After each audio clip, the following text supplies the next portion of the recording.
Pandian store சீரியலில் அடுத்த வரை எபிசோடில் பாண்டியன் இருந்துட்டு போலீஸ்கார்கிட்ட போயிட்டு என் பையனோட நான் கொஞ்சம் பேசணும் சார் அப்படின்ற மாதிரி சொல்லிடுறாங்க. உடனே சக்திவேல் இருந்துட்டு இவங்களெல்லாம் நம்பாதீங்க சார், பேசுகிற மாதிரி பேசி என் அண்ணனோட சொத்தை எல்லாத்தையும் எப்படி ஆட்டிய போடலான்னு இவனோட மக இவனுக்கு சொல்லி கொடுத்துருப்பான் அப்படின்ற மாதிரி சொல்லிகிட்டு இருக்காங்க.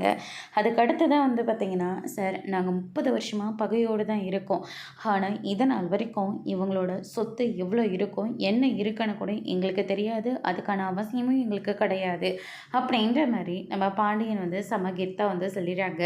என் பிள்ளையோட பேசுகிறதுல இவங்களுக்கு என்ன சார் பிரச்சனை அப்படின்ற மாதிரி சொன்ன உடனே, சார் எதுவாக இருந்தாலும் பேசிக்கோங்க, எதனால் அவர் இப்படியெல்லாம் பண்ணுறாருன்னு அதையும் கேட்டுக்கோங்க, நாங்கள் கேட்டோம் இவரை சொல்ல மாட்டேங்கிறாரு அப்படின்ற மாதிரி சொல்லிடுறாங்க.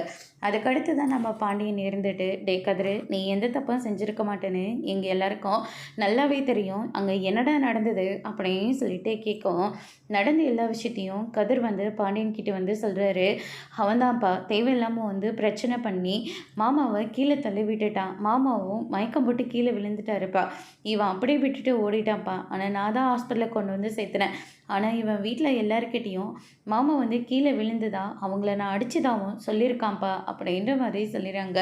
அதை நீ போலீஸ்கிட்ட சொல்ல வேண்டியதானடா அப்படின்னு சொல்லிட்டு பாண்டியன் வந்து கேட்கவும், அதுக்கடுத்து தான் நம்ம கதிர் இருந்துட்டு, வேண்டாப்பா ஏற்கனவே இந்த மாமா நல்லா இருந்தால் அதுவே எனக்கு போதும், தயவு செஞ்ச ஹாஸ்பிட்டலில் மாமாவை நல்லபடியாக பார்த்துக்கோங்க, அவருக்கு உசுருக்கூட ஆபத்து வரலாம் அப்படின்ற மாதிரி சொல்லிடுறாங்க.